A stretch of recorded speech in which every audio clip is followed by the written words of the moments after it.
Hi, friends, and welcome back to From the Ground Up, practical wisdom from the Robertson Rottie Ranch.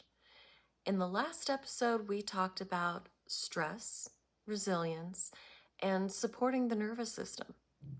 Today, we're continuing that conversation with something that often gets misunderstood: preparedness. Preparedness isn't about fear. It isn't about panic buying or bracing for disaster. True preparedness is quiet, it's steady, and it's built long before anything feels urgent. Here on the ranch, preparedness doesn't look like stockpiles. It looks like skills. It's knowing how to feed yourself simply, how to support your body through stress, how to adapt when plans change, how to stay calm when things feel uncertain. Preparedness, at its core, is confidence built through capability. When you know how to do something, even in a basic way, fear loses its grip. Nature prepares without panic. Seeds are planted ahead of time.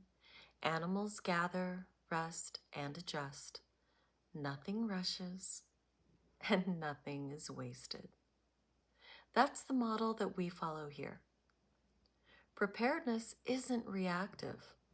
It doesn't wait for fear to show up before taking action.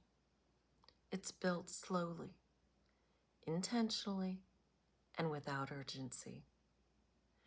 It's learning one skill at a time, practicing before you need it, keeping life flexible instead of rigid.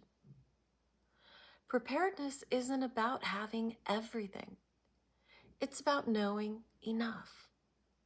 Enough skills to meet basic needs, enough awareness to notice what matters, enough trust in your ability to respond instead of react. This kind of preparedness doesn't activate the nervous system, it calms it. Because when you know you're capable, the body doesn't stay on edge waiting for something to go wrong. This series isn't about isolating or hoarding. It's about community, adaptability, and resilience built through everyday choices. Preparedness without panic allows you to move through uncertainty without living it. It becomes another layer of foundation, not something that weighs you down, but something that steadies you. Because when you build skills instead of fear, you don't just prepare for what might happen. You strengthen how you live every single day. In the next episode, we'll bring everything together: foundations, nourishment, rhythm, resilience, preparedness, and talk about what it truly means to live a rooted life. I'll see you in the next episode, my friends. Bye.